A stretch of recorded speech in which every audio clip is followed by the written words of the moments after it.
Surprise. Hey, hope you're all doing well. Haha. Let's do another live. Let's talk about our favorite topic. Let's do it. Bitcoin. Yes. Let's do it, guys. All right.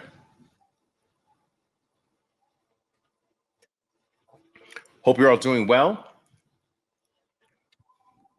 Yeah, let's do it. Yeah. Yo. All right, guys. Yeah.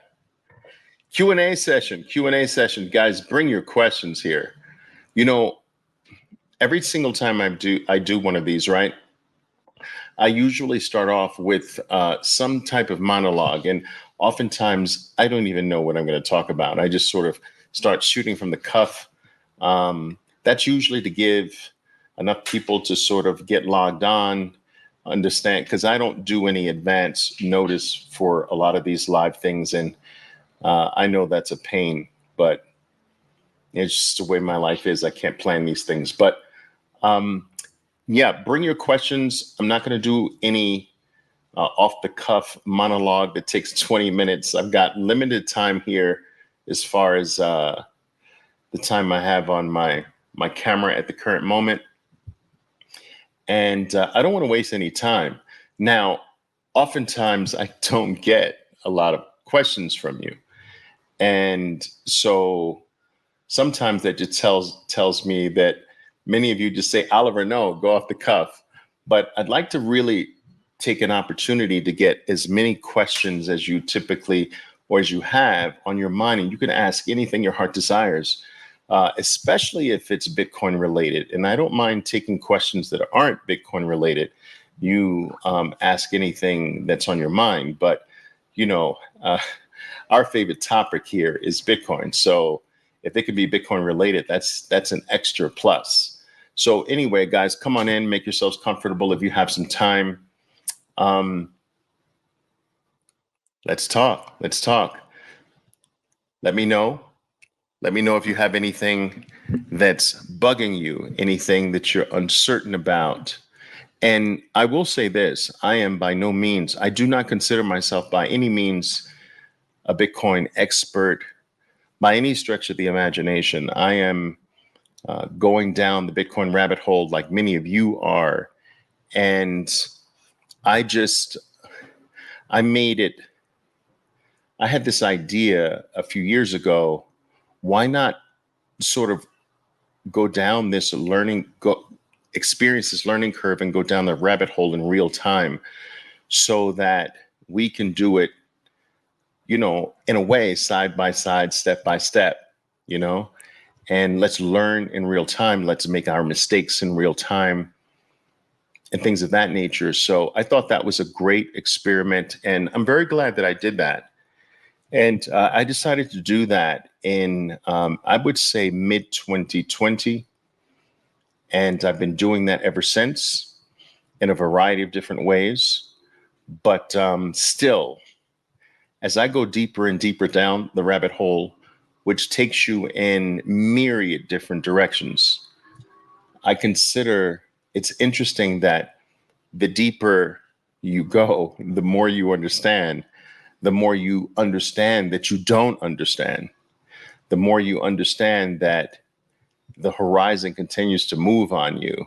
So as soon as you think that you've gotten this in one way or another, that horizon moves on you, and you realize that you're simply just scratching the surface. And one of the reasons I think that's the case is because Bitcoin touches on so many aspects of the human experience, because it is freedom, it is money, it is technology, it is the future, it is advancement, it is purity, it is mathematics. All of these things touch on every aspect of our experience as human beings. And we've never really had something that has come into our lives as human beings that is so ubiquitous in terms of what it means for almost every aspect of our lives. I've never met a serious Bitcoiner who has not said that Bitcoin has not affected their life in some profound way. And it did for me. And it doesn't matter, in my opinion, what socioeconomic level you find yourself on, or what educational level, or what station you are in life, in your mind or your opinion. I think it has something of value to deliver to all. And over time, all will ultimately get it. The thing that I've learned through being somewhat of a history buff and being connected to the financial world, which is really connected to what makes the world go round for most of us, is that, you know, the thing that I've realized is that everything, the only thing that we come into this life with is a limited amount of time. And time is the stuff that life is made up of. And time is value. And anything that is connected to money is really, in a way, connected to your time. Money, stores of value, and things of that nature are nothing more than the representation, the human representation of your time, which is your life. And I was actually always, I grew up in somewhat of a religious family. Well, at least half of my family. My mother was extraordinarily religious. And, I grew up with this notion that money wasn't everything, at least from my mother's perspective. Money wasn't everything. And money, in some ways, is the root of all evil. I'm sure you've heard of that saying. And I grew up with that, but it never really truly resonated with me because I could never really accept that. It never really jived with me that money was the root of all evil. As I got older, and especially as I got into the financial world, I realized that money is not the root of all evil, that money, in a sense, is what represents your value. There is no yardstick other than money, in a way, to measure the value that you are contributing to other human beings, life itself. And our purpose is to really deliver value. Now, money comes into play, or money becomes increasingly important, especially when the value that you deliver to other human beings and the value you exchange for your actual existence on this planet sometimes can be in excess of what you need at the moment. And that is where money becomes extraordinarily important to you. Where do you store the time, your life? Time is your life. Where do you store the time that you've given and you've received money in exchange for that time, that value, your life? Where do you place it until you need it? And what I have discovered with the help of Bitcoin is that is stolen. That it's not so much that the time that you give to buy eggs and milk and meat and food and the shelter, the roof over your head, that's not so much stolen. What's stolen from humans is the time that they don't need right now. And the trick that's been played on us is, give me that. You don't need that right now. Give it to me. I'll take care of it for you. And that is what has been stolen. But when your money is stolen from you, when portions of the time, which is your life, time is the stuff that life is made up of. So if you've given your time, your life, in exchange for this money that you don't need now, and someone says, hand it to me, I'll take care of it for you, and that is stolen from you, or a portion of that is siphoned off from you continuously, your life is literally being stolen from you. And time is what really is the human aspect. That is what makes us human. That is what our life is. And a slave is one who does not have ownership of his time. 100% of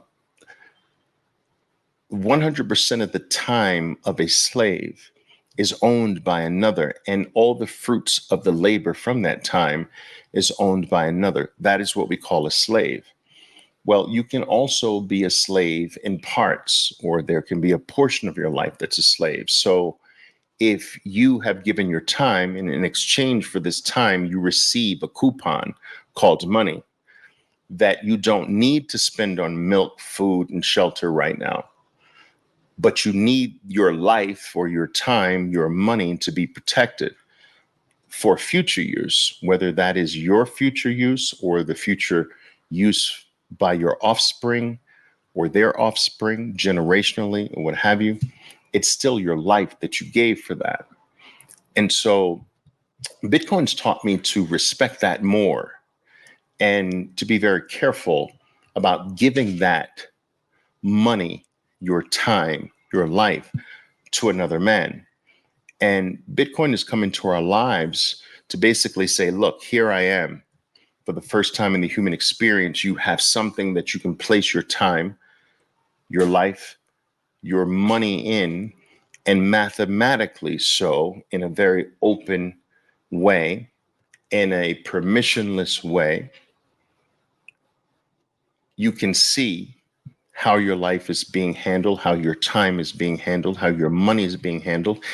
And mathematically, every 4 years, what you trust here in Bitcoin will be more, will be worth more, will be higher, will be richer, will be wealthier. And we've never really had something like that available, at least in mass.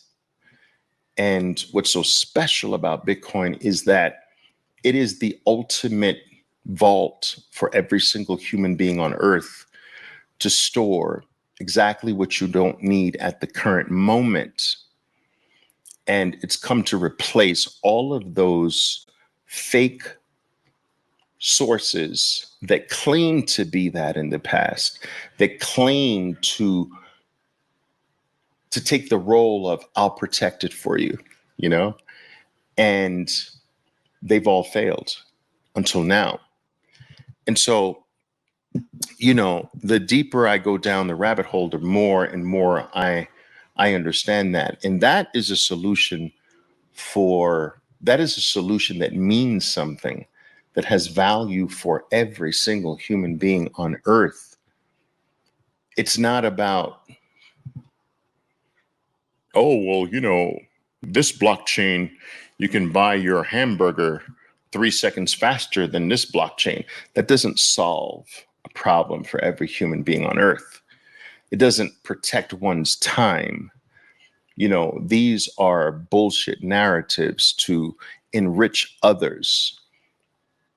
They don't really mean anything. They fool a lot of people into There are people who fool a lot of people into believing that these things have importance for the entire human race.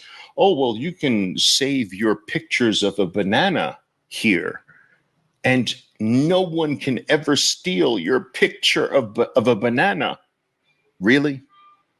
Seriously? That's where we've stooped to believing that that has value?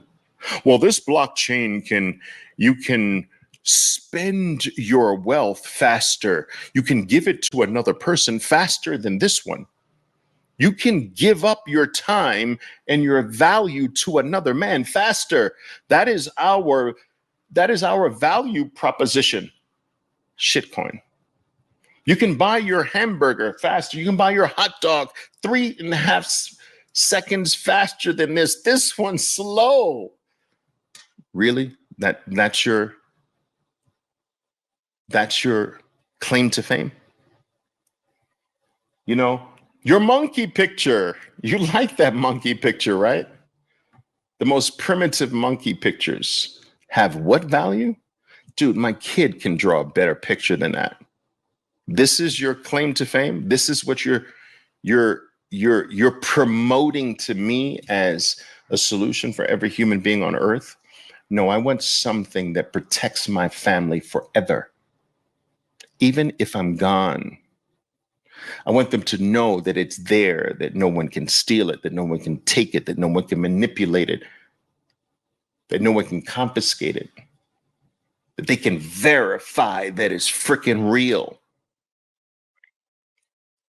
and that they'll have access to forever.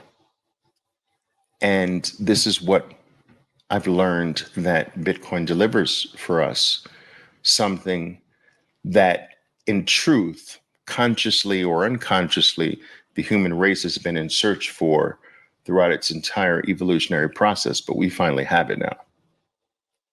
Bitcoin is more than something that you buy for $1 with the expectation of selling it for $2. We've always had that. That is not special. Oh, I can buy this for $1 and later I can sell it for $2. That's not the special aspect of Bitcoin. There's a zillion things. I can buy, I'm in Colombia right now. I live part of my life in Colombia. I can buy cocaine for $1 and sell it for $5. That's not the valuable thing about Bitcoin.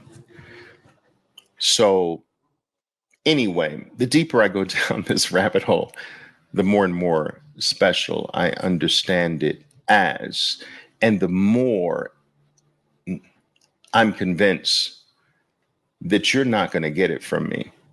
You're not going to trick me into all the things I've always been able to get for this.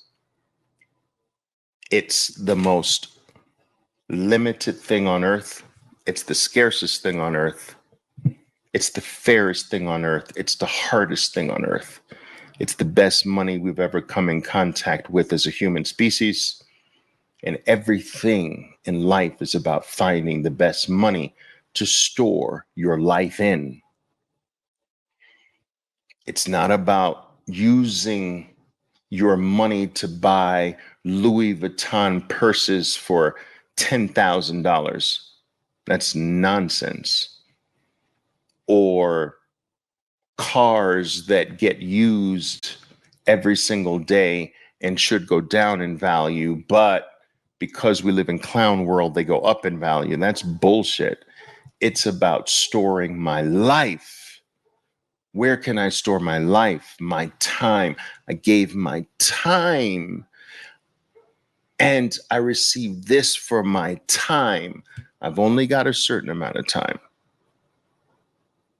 I gave my life, my time, my energy, my effort, my talent, my skill, my intelligence. I gave that to you. In exchange for that, you gave me this slip of paper, or this digit on a screen. Now, I don't need it right now. Where do I place that? I don't want to place it in a Louis Vuitton purse. I don't want to place it in your watch or whatever. I want to place it somewhere where I know that if I never have to touch it, it's still there. It's still true. It's still real. No one can take it. No one can steal it from me. And if I die, my kids get it. And if they die, their kids get it. And it's there forever. And it's something I can verify any day of the week, 24 hours a day, 365 days a year. That is what Bitcoin delivers to the human race. And we've never really had that. We've had to trust other men with our time. And that is a form of slavery. All right, guys, what questions do you have here? See, I'm off ranting again. You see, it always happens. I'm off ranting again. All right. Savings is technology. Absolutely. Chip says this. Look, savings is technology. I'll even take you one step further. I'll raise you on that, Chip. All right. Money is technology. What we call money is really technology, and what we call technology is really money, because all we're searching for is what saves my time. Chip says savings is money. technology saves the human race time. There was a time when I had to do complicated mathematical equations with time. The calculator shortened that time, technology. So technology saved my life. Savings saved my life. Technology saved my time. Time is my life. I've only got a certain amount of time. That's what I come into this world with. And when I'm finished, I have no more time. So technology saves time. Savings is technology. All right. And anything that helps you gain your time is a technological advancement. Anything that allows you to store your time, which is another way of saying save your time, is a form of technology. All we've ever wanted to do was to do that as a human race. And it's not conscious on the part of most people that that's what they're living for. That's what they're working for. That's what they're striving for. But whether it's conscious or not, even if it's unconscious, it doesn't make it not so. And that is what you're striving for. You're striving to save your life. You're striving to save your time. And Chip is right. Savings is technology. And Bitcoin is the ultimate technology. It's the ultimate savings technology. It's the ultimate lifesaver. Bitcoin is freedom. All right, let's see here.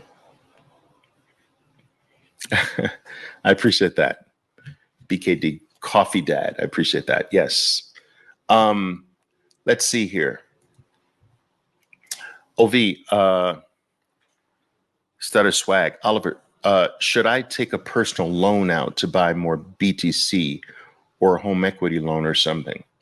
This is a very complicated question, and it's one that I increasingly get amongst, I don't like to use the term my Bitcoiners, but just people who we're together and we're on this journey together. We're locked in together.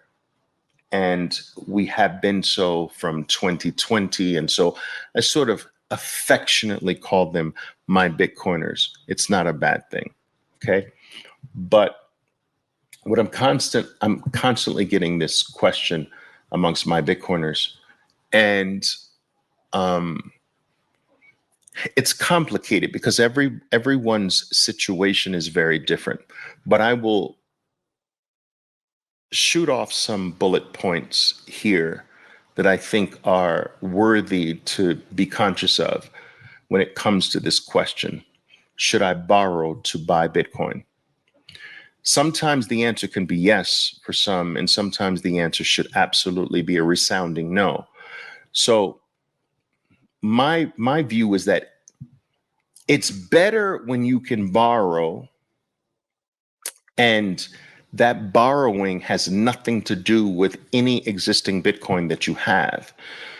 So it's a little different when you are posting Bitcoin as collateral to borrow to earn more Bitcoin. That's a little more dangerous because you can actually wind up with no Bitcoin or a lot less Bitcoin.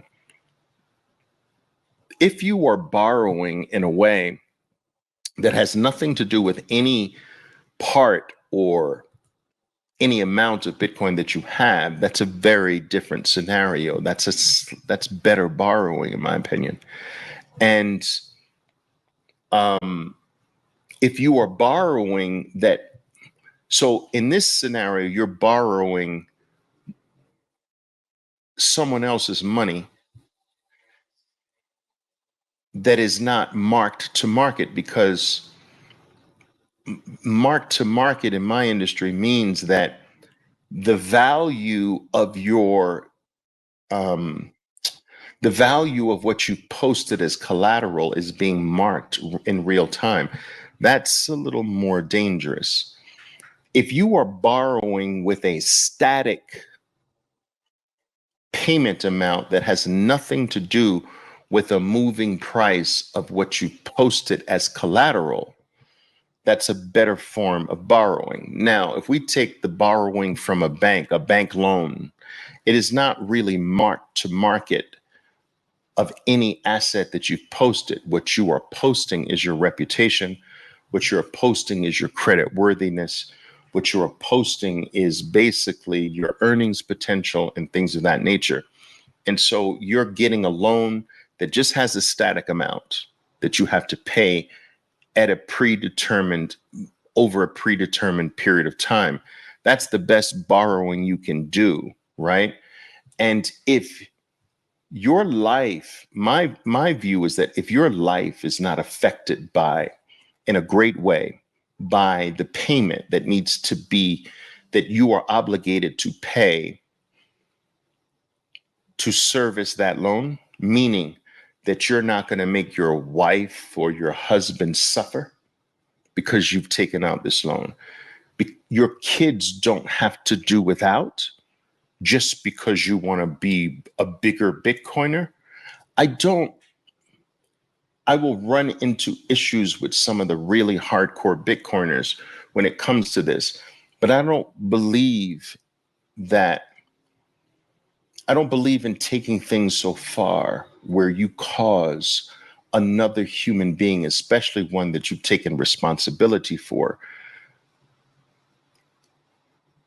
cause them hardship or extra problems, that you make them sacrifice to the bone because you want more Bitcoin. I don't think you should take it that far. I think that if you're in the position where you take a loan out and the payment that you're responsible for is something that doesn't make your family suffer, that you can easily, I can easily take care of this and my life is not greatly affected, Oliver, then that's a good loan. Because Bitcoin will outpace over time any loan you can get on planet Earth right now. So you don't have to worry about whether or not Bitcoin's going to outpace the terms of your loan. It's always going to do that. It has outpaced every single thing human beings have ever conceived by a long shot, not even by a little, by a long shot. So you're safe there. You just have to make sure the payment you're obligated for is something that you can do without making other human beings suffer because of what you want. And you have to make sure that the loan you're taking doesn't run the risk of you having less Bitcoin or no Bitcoin. And so that's my take on it. You know, I am less concerned with, well, what's the interest rate? You know, oh, it's a 12%, 14%. That's too high. Bitcoin kills 14%. You don't have to worry about that.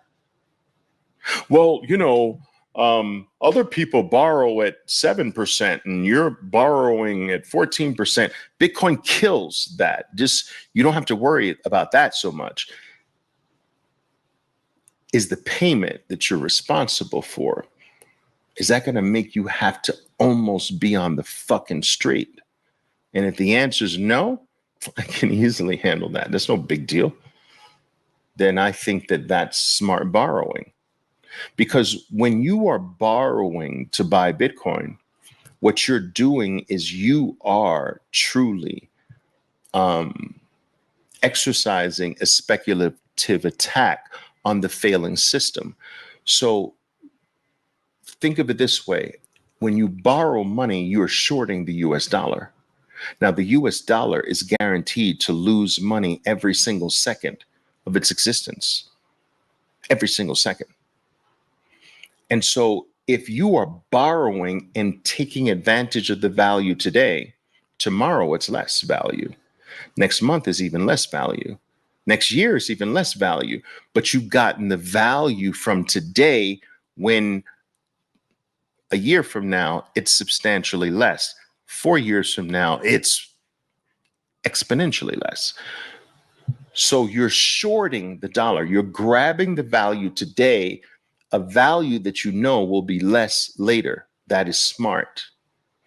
You are utilizing the value today to get something that goes the other way. So you're getting the value of the dollar today, which is less tomorrow, for something that is more tomorrow. That is a speculative attack on the existing system, the existing failing system. And this is the way wealth has been traditionally created over the past 50 plus years. All right. You will not find someone who is extraordinarily well off who has not used debt this way. They've understood that the way to increase one's value is to sell or short the fiat currency through debt. Debt is shorting the fiat currency. This is what Michael Saylor is doing with his version of a speculative attack on the system. He is selling shares, selling fiat based, denominated based things, which lose their value. He's getting the value today, buying Bitcoin, which he knows 4 years from now is higher, but what he borrowed is 4 years less. 4 years from now is worth less. So he's gaining on both sides. The thing he's purchasing is higher 4 years from now. The thing he's getting the value from now is less 4 years from now. So when he has to pay it back, he has to pay a lower cost. So he's getting both sides. He's squeezing both sides of the scenario. This is how wealth has traditionally been created over the last 50 plus years in the confines of a system where what you're borrowing loses value at an increasingly faster rate. So that's what I have to say about that. Just be careful. Make sure you're using the right amount of debt. You don't have to worry so much about the interest rate as much as you have to worry about, is it static? Is the payment comfortably made? And yes, then of course. And what I like about what Michael Saylor's doing is if you look at the terms of the debt that he's raising, it's always into the next cycle. It's crazy, right? So he understands that Bitcoin is mathematically designed to be higher every 4 years and it will never fail you. And so the maturity is always 4 years or more. So he's playing 3D chess in a world where people still don't understand that the game is 3D chess and they're playing freaking basic checkers. And he's beating everybody. He understands the system. It's wild.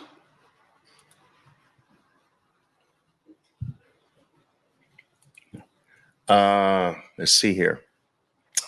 In 2028, I don't see any BTC left on exchanges or OTC desks. Just if the trend continues just like that. True. This is a disappearing asset, right? What do you think? Or how do you see the panorama for 2028? I've spoken about this on a variety of different occasions, right? I just believe, guys, that exchanges are a temporary business.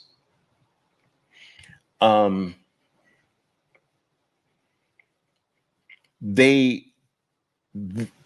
not a long-term. Bitcoin exchanges aren't. That's not a long-term business, because we're quickly approaching a time where you're simply not going to be able to buy Bitcoin. And I've spoken about this on a variety of different occasions, right? Who's going to sell you Bitcoin for government painted money when that money is less every 4 years and this is more every 4 years? Who's going to make that exchange? As more and more people in the world understand that every second I hold a dollar, an Argentinian peso, a Turkish lira, a Nigerian naira, I think it is, a Japanese yen, or euro, that every second I hold it, it's losing purchasing power. And every 4 years, it's way less. As people understand that, in every 4 years, Bitcoin is higher. When people understand this, who's going to make that trade in the future? Who's going to say, yeah, I will take the thing that goes down every second and is guaranteed to be greatly lower 4 years from now. I'll take that in exchange for this, which is guaranteed to go up every 4 years of my entire life and the lives of my children and their children. Who's going to do that? The reason why it's possible now is because we're early and people don't understand this. You understand? Let me give you an example. It's very much like this.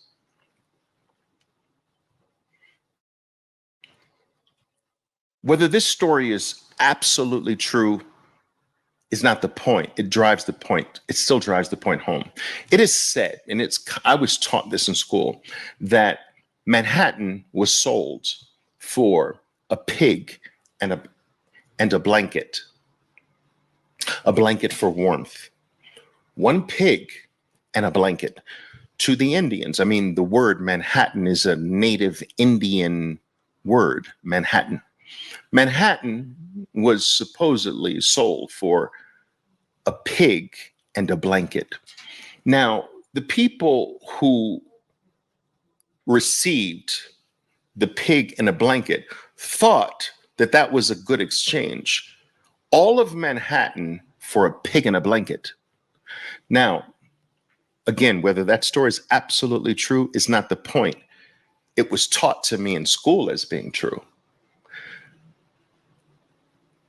They were early. Today, would they change Manhattan? Would that deal be made today? Oh, yeah, you want all of Manhattan for one pig and a blanket for warmth? Sure. Never in a million years today. The reason why, if that deal did actually happen, that it was possible was because the people with Manhattan didn't understand what they had. And they felt at the time that was an okay exchange. Today, when I buy Bitcoin, I'm always thinking, pig in a blanket. These people are selling me freaking Manhattan real estate, and they don't know it. And I'm giving them a pig in a blanket. This will not last, which is why I'm always telling you and anyone who will listen to me, your time is limited. This level of ignorance and stupidity will not last forever. You know, this opportunity where people will accept government printed money, which we know they tell you it's going to go down. The Federal Reserve tells you, well, you know, we're striving to have a 2% annual inflation rate. That is the world's guideline. We strive to have a 2%. What are they telling you? We're striving to make your value drop by 2% every single year of your life until you die. So it's not a secret that your value drops. It's not, they tell you what they're striving. Oh, well, right now it's based on our metrics, your value or your life, you're losing 4%, 4.4% of your life every year. But we strive to only have you lose 2% of your life every single year. So they even tell you that you're going to lose your life, a portion of your life every year until you die. That is your human fate because you were born in this country. But we have something that says you're going to increase your life every 4 years forever. And if you happen to die, your kids will enjoy every 4 years of increase, and their kids forever. Now, as more and more people understand this, they're not going to make that exchange for a pig in a fucking blanket. They're not going to say, oh, I will take what is guaranteed to go to lose my life in exchange for what's guaranteed to increase my life. It's just misunderstood right now. And therein lies the opportunity, people. That's not a bad thing. We are special in that we are living in a time where the vast majority in the world is willing to give up their Manhattan for one pig and a blanket and be happy with it. And as long as that exists, I will make that trade every single day, and sometimes twice a day. I will make it until everyone smartens up. But I'm not going to stop. Some people say, well, Oliver, when are you going to stop buying Bitcoin? When am I going to stop making the trade for Manhattan for a pig and a blanket? Never. As long as someone's willing to take a pig and a blanket from me, because I make a pig and a blanket, dollars. That's a pig and a blanket. And as long as they're willing to give me their Manhattan for it, I will never stop, ever making that trade. Would you stop making that trade? Look at how valuable Manhattan is today. What about more Manhattans and more Manhattans? What if you could keep doing that over and over again? That was one trade. What if you keep making the trade for another Manhattan for another pig in a blanket? You would do it over and over and over again. And it doesn't matter what the price is. It's still a fucking pig in a blanket. That's all it is that you're trading it for. Oh, well, Bitcoin's down to 40,000. I'll still do the trade for a pig in a blanket. Oh, now it's 70,000. I'll still do the trade for a pig in a blanket. It's 20,000. I'll still do the trade for a pig in a blanket. It's 150. I'll still do the trade for a pig in a blanket. Do you follow what I'm saying? You're not going to trick me into not doing that trade. Oh, it's $1 million. Okay. You're still willing to give me the $1 million item that goes up more than $1 million for a pig in a blanket? I'll take it. Some people say, Oliver, what are you going to buy when Bitcoin's at $1 million, man? At $1 million. I'm going to buy the fucking dip. What are you talking about? What am I going to buy?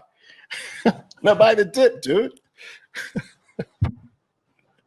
I'm going to buy the dip for a pig in a blanket. I mean, do you follow what I'm saying, guys? Does this make sense? Am I making it clear? Sometimes maybe I'm not making it clear enough, but I'm just curious. Let me know if you understand what I'm saying. You may not agree with what I'm saying, but at least I want to be understood, All right. Let me know. I want to see your comments. In the meantime, I'll read Chris's question. Chris says, Samson Mao and Arthur Hayes predicting 1 million per Bitcoin this cycle. What are my thoughts? And a little smiley face on this. Aunt C, I appreciate that. Aunt C says, fuck yeah, that makes sense. All right, I appreciate that.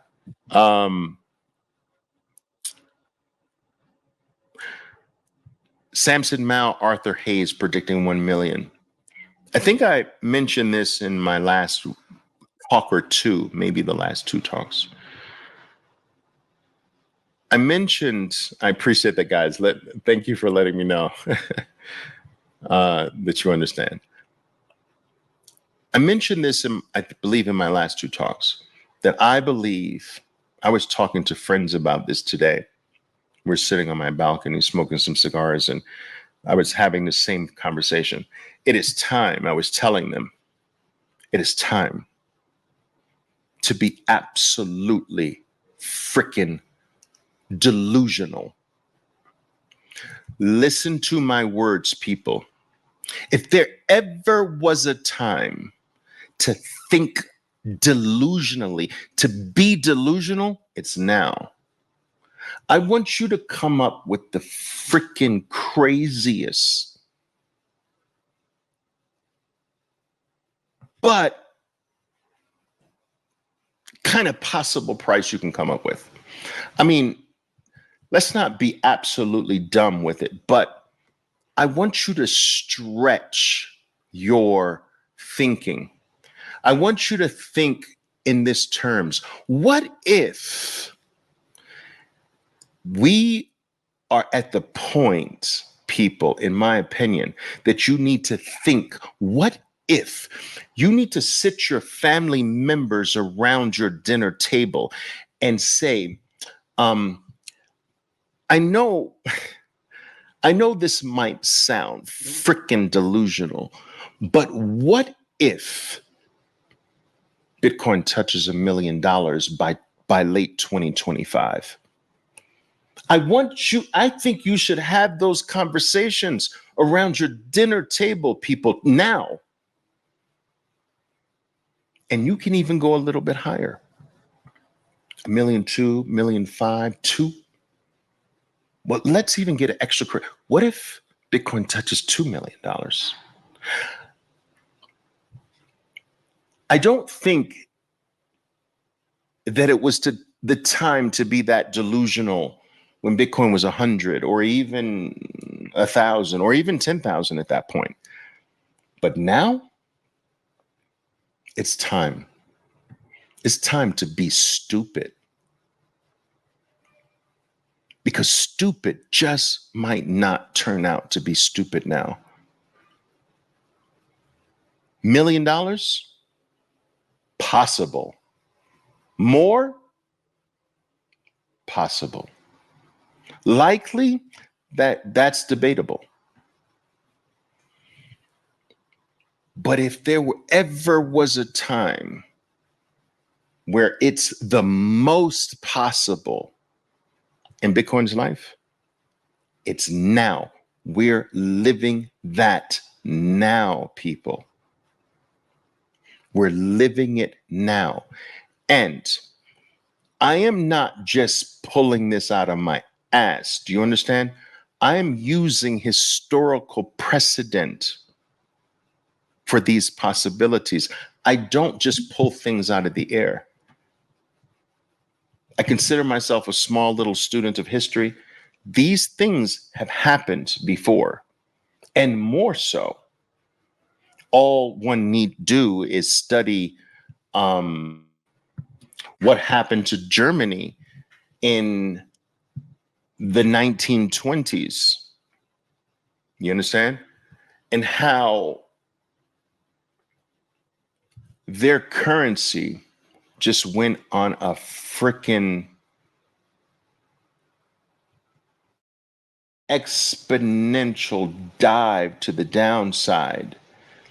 And if you look at what gold did, priced in,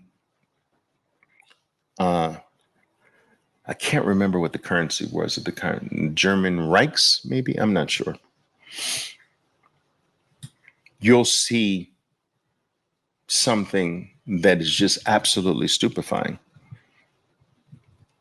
The point that I believe that's very important to understand is that we are on the tail end of the current system that we currently think is what is normal. The current experiment. We are in the midst of an experiment that the world has never experienced before. And that is the fiat currency experiment. It's not very old, actually, either. Never before, fiat currencies have existed before, but never before has the world been on a fiat currency standard. Never. This is a brand new experiment for the human race, and it is failing miserably. But fiat currency systems have failed historically. That's not new. What is a fiat currency? A currency that is not really, does not really come from something sound or real or anything. It is just spun up by the members of a group, a country, a kingdom that is ruled by those people. And those people just spin up and say, listen, we're creating the money for you. And we're not giving you a choice. You have to work for this. You want to live in our country, our land, you got to work for this. We determine what the money is, and you're going to get paid in this. And you have to pay us taxes in this. It's not backed by anything. It's not real or anything. It's our creation. We create it. And we're telling you that our creation is your money. And every day you wake up in your life, you give your life for this, my creation. And in order to ensure, not that I need it, because I don't need the money I create, right? I can just create more of it, right? That's not the point. I don't need the money from you that I create.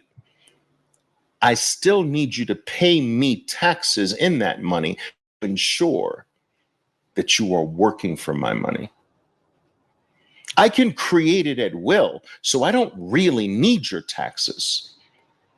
But your taxes guarantee that you are waking up every single day of your life and working for my creation, my money.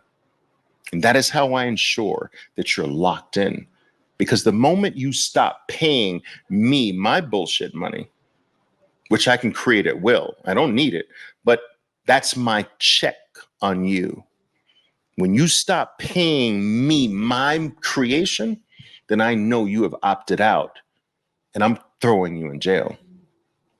And so this system where you don't have a choice, you have to work for another man's created money, that has never existed in the million years of human evolution.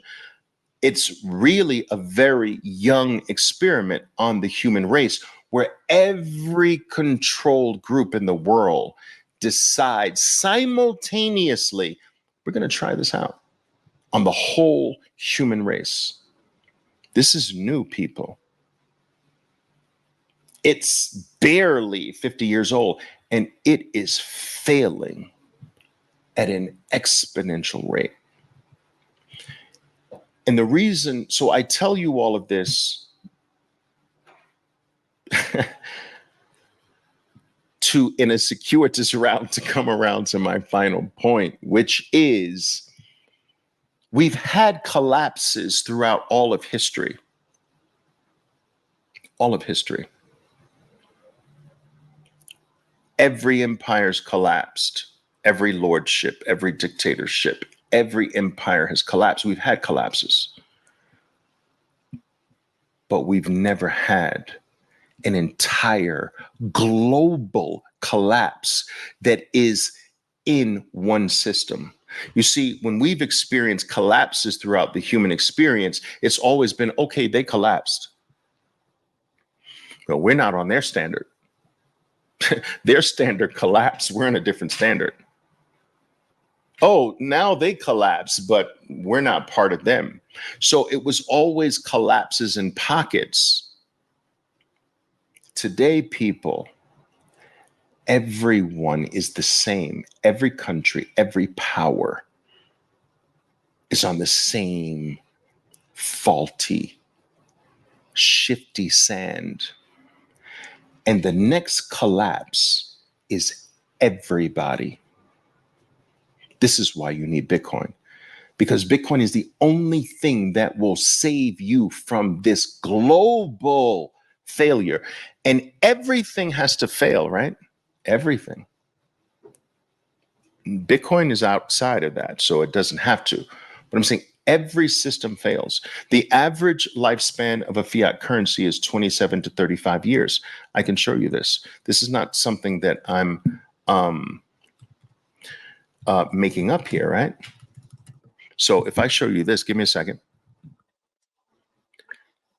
So I want to show you this. So I think sometimes it's a bit more It has more impact if I can show you this as I say it. And so if you look at this, I want you to look at this. So what you will see here is, and let me just see if I can just, here's what I want to show you. The average lifespan of a fiat currency is around 35 years. It's actually 27 to 30 years. Median average lifespan is around 25 years. Do you see that? I don't know if you can see that. Is it big enough?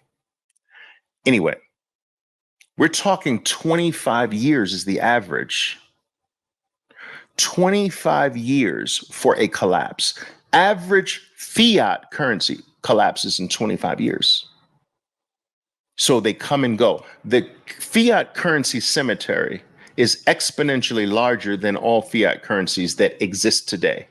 So they all go to the fiat currency cemetery in about 25 years, some longer, some shorter.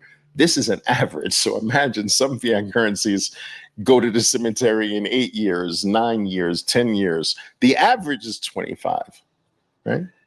So they all collapse. But let's see if I can find this. What's the average lifespan? Oh, shoot. The average lifespan. So wait, so I get this two in one. The average lifespan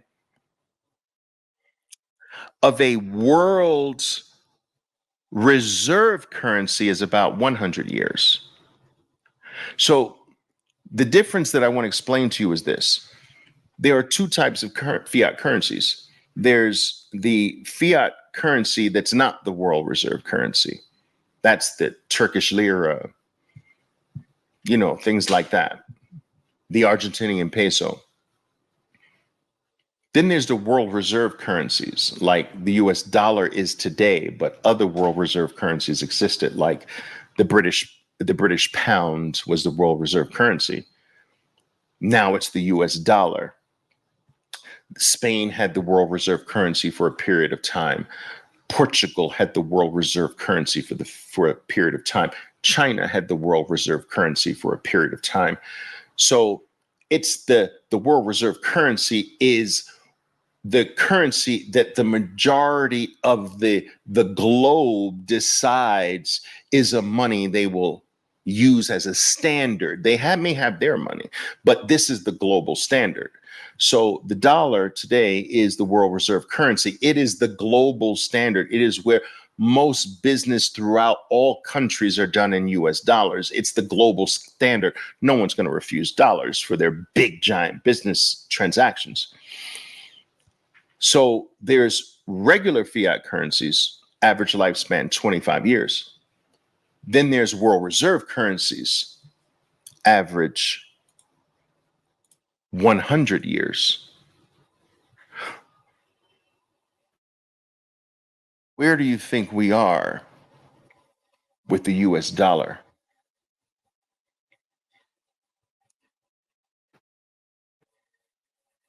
You see where I'm getting at? 100 plus years? You think I'm the only one who knows this? You think I'm the only one who figured this out? That we're near the end? What's the next? The smartest people will be looking for what's next before what is collapses. And I am telling you that what is next is Bitcoin. And I'm not the only one who knows this or realizes this or sees this. And it is why you must, for your family, for your future, grab as much as this is possible, because as I mentioned, there's a point where no one's going to give it to you for a pig in a blanket. But you got to get it now. All right. I hope I'm making sense, guys.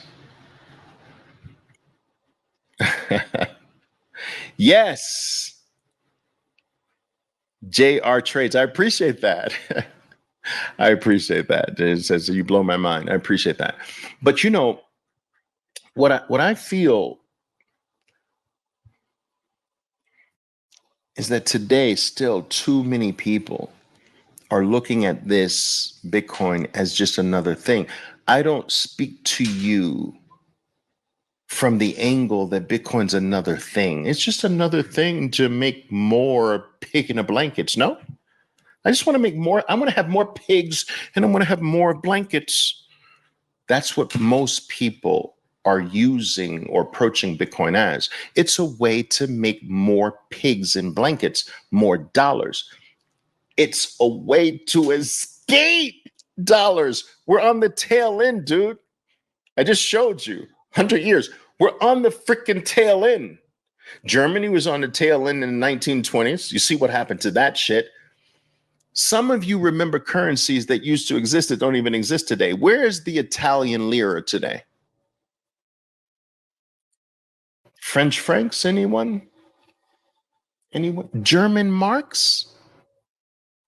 I traded on Wall Street and I traded in German marks. They don't exist today. I traded German marks in the 1980s. Where's the German mark today? Doesn't exist. There's the euro today. So, will there be a point where there's no US dollar? Dude, that's like saying, will there be a point where you die? Of course. I showed you the lifespan. They all die. The question is, what's going to replace? We know. The early people who understand this know what's going to replace.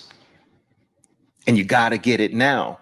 Because when the world realizes that's what's replacing, you won't be able to get it. You want to position yourself now. Oh, yeah, you're going to be called stupid. And let me just say this. I sympathize with some of you. I sympathize with some of you who even get what I'm saying. And I sympathize with you because some of you are in a situation where the very people, the very person you go to bed with every night doesn't see this, doesn't believe this, thinks you're nuts, think you're crazy, and you go to bed with that person every single night. I sympathize with you. Some of you break bread at your dinner table every night with people who think you're insane because you believe in Bitcoin. I understand. And I sympathize with you. And this is one of the reasons why I decided to sort of create a tight-knit community, because sometimes that's so hard. You just need to be around like-minded people who understand this. Because every time you walk in your home, you're an idiot. And that's very difficult. But you have to keep doing it because you are you are the savior for those very people who consider you dumb, stupid, and an idiot right now. I mean, if you care about them, and you just got to keep doing, you got to find a way to keep doing it. And you got to find like-minded people to stick with and be in contact with to keep your faith up, because it's not easy.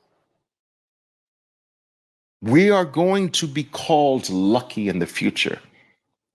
But you and I know there's no luck to this. I had to freaking ride negativity every single day of my life, stupidity thrown at me. I had to be called all kinds of names. I had to be vilified publicly. I had to ride 70, 85% up and down movements. I had to watch what I considered my wealth, 85% of it disappear. And I still had to keep the faith. This is not easy. Being early is not easy. And no one should trick you into believing that freedom is easy and freedom is cheap. There's a cost for this. And we need to stick together to keep each other's faith up, to keep them focused, not lose sight of where this is going. It's not easy. It's not easy being early. It's not easy being the savior. It's not easy being free. Staying in your comfort little jail cell, that's the easy part. Oh, well, I painted the bars of my prison different colors. That's okay. And I put a little carpet on the floor. I got a little carpet on my prison cell. And my bars are painted different colors. And in art class, I drew this nice painting. Look at the paintings I drew in art class, in the prison art classes. They're on the freaking prison walls. It's not easy breaking from that. Going out into the uncharted territory, dealing with doubt, and sometimes no evidence at the moment that you're right. At 15,000, 16,000, there's no evidence that you're right. And this is why understanding at a deep level is necessary, because the trick can be the US dollar can play a trick on you. Just go back to the prison, dude. We'll give you new cans of paint to paint. You can paint your prison walls any color you want to. Just come back. Come back. We've got new art classes. Oh, we've got this art teacher, dude, that can teach you how to paint like freaking Monet to put on your prison walls. Just come back. Sometimes there's no evidence that you're right, but you know that you're right. And so being around the same people with the same understanding is very important. That community is very important to keep you on track, because it's lonely when you're early, and we're early. It's lonely when you're early.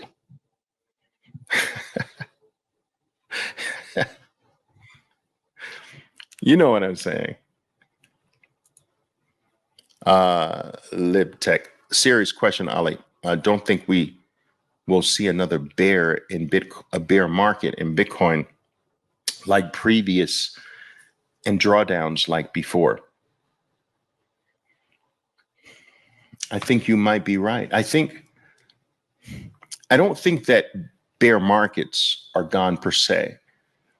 And I don't think volatility is gone either. I still think that we're still early enough where bear markets will exist. Volatility will still be with us for a while. And that's a good thing, by the way. But what I will agree with you with is that I don't think the drawdowns will be as severe as they have been in the past. I think it's going to be easier to hodl on the downside and to use the downside for more generational wealth in the turn back to the upside. And so that is where I think we are in the cycle. We have constant institutional bid in the market. We have a growing awareness on the part of big money today. And for that reason, that we're at that second stage of adoption that actually becomes a little bit more stable, that produces a little bit more stability on the downside in markets. Guys, I went into Amazon in the year 2003 with almost everything that I owned and had at the time, and pounded the table huge. There are people who follow me today, who are close to me today, who were with me at that time, and they are extraordinarily loyal to me. Their children are loyal to me. They send me Christmas cards. Their children, who were little at the time, some not even born at the time, because their lives were so changed by this same almost crazy obsession with Bitcoin that I have today is somewhat the same that I experienced with Amazon back in the day, when I saw how this company is going to take over the world. And I pounded the table very much like I'm pounding the table now on Bitcoin. And so, from a split adjusted price, Bitcoin under $1, dollar 50. But my point is that I experience multiple 85% drawdowns at that stage in Amazon and never let go. And those 85% declines that happened with a certain frequency became less frequent. And then those declines became more naturally 60% declines, 65% declines, and then 35, 40, 45% declines. And that is traditionally what happens with every burgeoning major thing. It's more volatile in the beginning and it becomes increasingly less volatile as it becomes more and more adopted and understood. More and more people are willing to step up to the plate and buy that decline from someone who doesn't know what they have. And so those declines get higher and higher.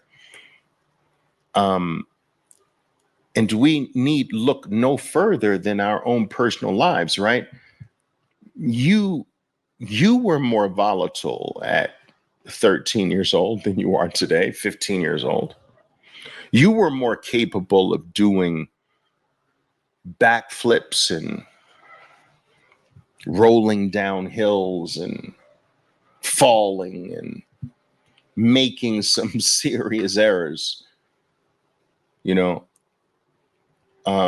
you are today. And your life, if you've lived it correctly, doesn't experience that level of volatility today. Not that you don't have bad times, but you don't experience that level of volatility.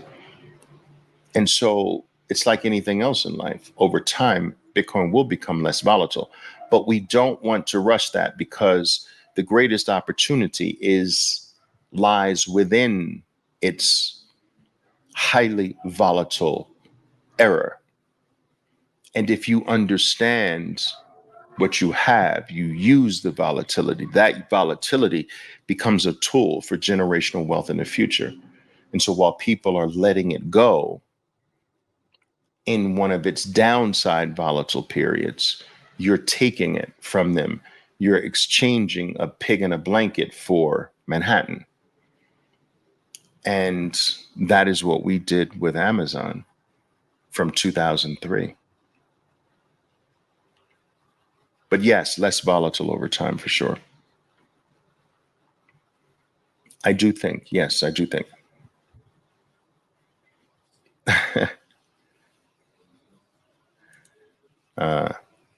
Can I get into your BTC program, please? I know it ain't free. Yeah, yes.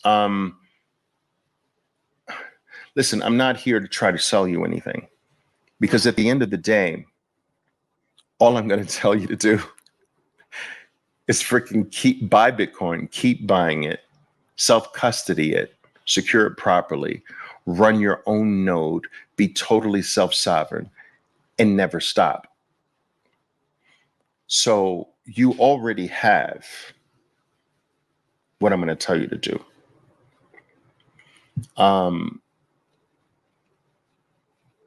I take a group of Bitcoiners and we go deeper.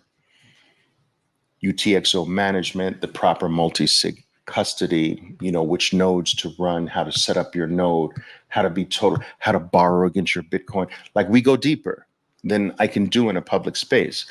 But at the end of the day, guys, all I'm going to tell you to do, buy every single week of your life, your goal is going to be Bitcoin richer every week, not US dollar richer, to be Bitcoin richer every week. No matter what the cost, no matter what the price, you make sure that you have more Satoshis this week than last week. That is it. Then don't ever stop that. I'm also going to tell you on certain percentage moves to the downside, do more. So you're already buying every week, but do more after a certain percentage move downside. And then I'm going to tell you so that you don't have to do this. You can, but I'm telling you what I'm doing with my Bitcoiners so that you don't have to pay. Buy every week. Make sure that you have more Satoshis this week than any other week. Forever. As long as they're willing to accept a pig in a blanket, you do it. After a certain percentage move to the downside, do more. Find a way to do more. Then I'm going to tell you, self-custody it. Don't let another man say, I'll hold it for you. I'll hold your value for you. Yeah. Don't ever allow that anymore. That has been a trick that's been pulled on the human race forever. We're not doing that anymore. Done with that. I don't need another man taking care of my shit. Self-custody your stuff. I'll tell you to do that, and the best ways to do it. Then I'm going to tell you, run your own freaking node. You want to be your own bank? Run your own node. You want to be totally free? Run your own node. You want to be totally independent and disconnected from everything else that can possibly fail? Run your own freaking node. Don't rely on another human being for anything. You be the last stop. Do you understand? For your family and for the family in your bloodline that's not even born yet. You're protecting them. That is your responsibility, to protect the kids of your kids of your kids that aren't even born yet. Because what you do today is you're setting up their future today, because they won't have the opportunity you have today. No person born today will ever be able to buy Bitcoin. Do you understand the implications of this? No one's going to give, they're not going to give this thing up for a pig in a blanket. We are able to, but no human being born today will ever be able to buy Bitcoin, ever. The window of you and I being able to buy is closing like this. By the time a person born today gets to a place where they're ready to buy Bitcoin, no Bitcoin is going to be for sale. Zero. You're going to be able to work for it. You'll be able to work for another Bitcoiner, but you're not going to be able to buy it. So what we do now is securing our bloodline forever. That is how unique we are and how special we are in this period of human evolution. And you can fuck it up and be on the outside looking in, and your whole family forever will be on the outside looking in. You understand? So we don't want, we want to recognize this now and take full advantage. So to make a long story short, guys, I always close my private group and I open it up for maybe like a week or so every 6 months. I'm going to open it up for one more week right before the halving, because I want to have a big online halving party with my group of Bitcoiners. But in reality, I'm going to tell you this now. If you get what I've just told you, those steps, you don't really need to. I'm not trying to get your money. I don't need it. I put it in Bitcoin. I'm just saying, if you want to be close to me and we walk this journey together, okay, I wish I could do it for free. I've got a big team that supports me. I've got salaries to pay, there's technology to pay, and what have you. And we do it the right way. But you don't. If you just buy it every week, self-custody, buy the dips, run a node, you're good. Because that's all I'm going to tell you to do over and over and over again. But I'll let you know when that's open again. All right. Yes, I will let you know. Trust me, you will know, LibTech. I appreciate you wanting to be a part of that. Yeah.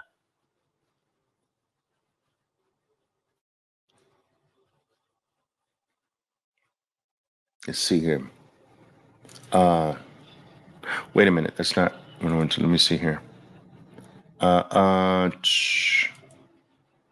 Jade from Blockstream is one of the best. I like Jade a lot.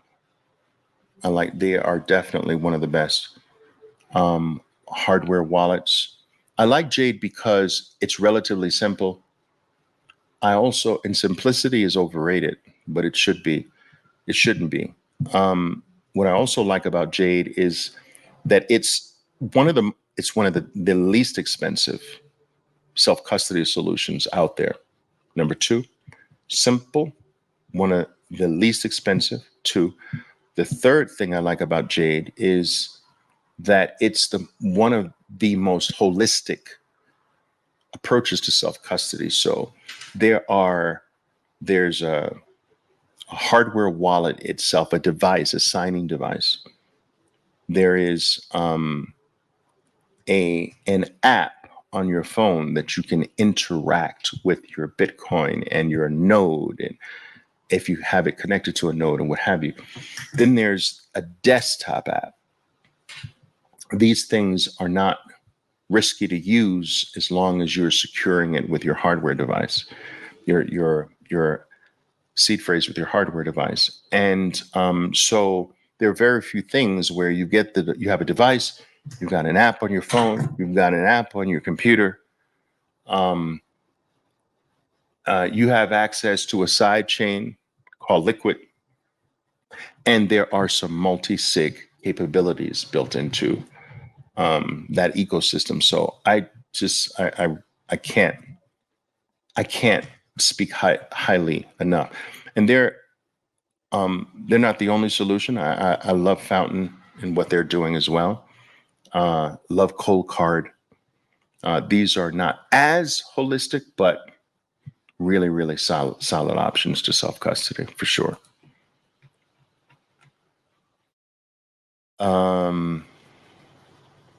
I appreciate that, Strata. Thank you.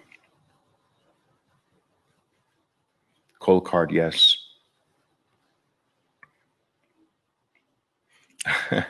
What's my favorite cigar? Let's try to keep it focused on Bitcoin here. Got a few favorites, but yeah.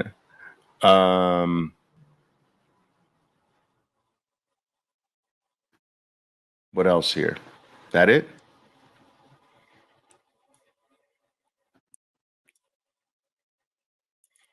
I appreciate that, JC. I appreciate that. We love you, brother. Keep getting it. Night, yes. Two nodes running. Nice. Yeah. I have a node running in every single one of my homes, guys. And I'm down to 8 homes now. I used to have many more, but I'm down to 8 homes now. And I have a node running in all. And I'll show you this real fast. You see this? That's the brand new baby right there. Know if you can see that. That's the new Umbral home, which I highly recommend. So I'm replacing some of my existing nodes with this in all of my different homes. Just so plug and play and easy. I love this thing. And shout out to Umbral, guys, umbral.com.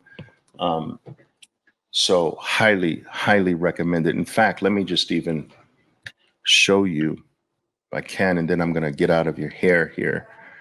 But if you want, I can show you this.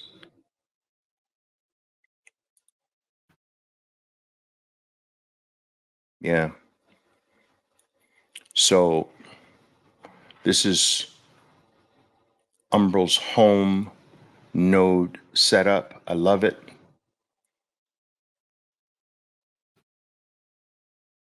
Meet Umbral Home. It's literally plug and play.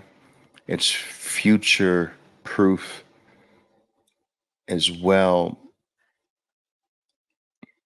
This is just freaking great.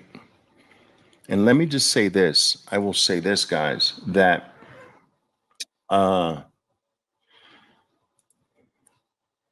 there will be a day in my opinion, right?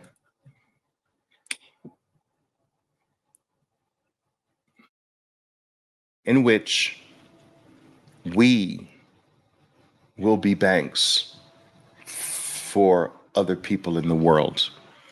But you're going to have to own Bitcoin, not a freaking Bitcoin ETF. Bitcoin, self-custodied Bitcoin. And we are going to help people buy their homes with our Bitcoin. And we're going to take a spread on that home purchase, that business setup. We're going to have the base layer of money. Do you understand that the base layer of money, from the base layer of money springs all of these activities? We're going to group together and form a federation that lends the security for all of these projects. Families, communities that want to buy a home or build a community, they're going to need a base layer to support that. And we're going to earn from that. And it's going to be secure. In no way will we ever be in a position to lose what we post and what we put up as collateral or security. The day is coming where that used to be in the hands of the elite. This is bringing all of that to every single person who owns Bitcoin. The future is way bigger than most people are thinking with this. Oliver, when can I earn interest on your Bitcoin? Dude, we're going to be the freaking banks of the future. What are you talking about? Interest paid to you by another man? No, dude, we're going to be the base layer of everything. Nothing in the world will be done without a Bitcoiner. That's where this is going. That's the power that you have every single time you get more Satoshis. You are increasing your power to be that. This is more than a trade. This is more than buying something for $1 and selling it for $2. Remember that. Don't get fooled by the short term. I want more pigs in a blanket, Oliver. One more dollars. One more Argentinian pesos. I've got some built up pigs in a blanket in my Bitcoin trade. This is such a very small, low IQ view of this thing. On my watch, I won't let you have that. On my watch, we're going after it all. All right. All right, guys. Listen, enjoy the rest of your evening. What day is it? It's holiday week, guys. Remember, guys, last check I had, there's $11 billion short Bitcoin. In futures contracts, there's $9 billion in outstanding options that expire all on Friday. It's a big week, guys. And this is why we're seeing a lot of volatility in the USD denominated price of Bitcoin. Don't let that fool you. You hang on tight. But we're likely to, into this end of the week, you're likely to see Bitcoin just get like freaking crazy because of all these contracts that are expiring. You just hold tight and just watch those idiots get knocked back and forth and use some of the down to get more Satoshis. All right. It's all temporary bullshit by people trading pigs in a blanket back and forth. All right. So lots going on. Friday is a holiday for most markets, the key market in the United States, of course, but Bitcoin is never on holiday. So those contracts still, despite the fact that US based markets are closed on Friday, because Bitcoin is not closed, those futures contracts still expire on Friday. Those options contracts still expire on Friday. Next week's going to be a very fascinating week.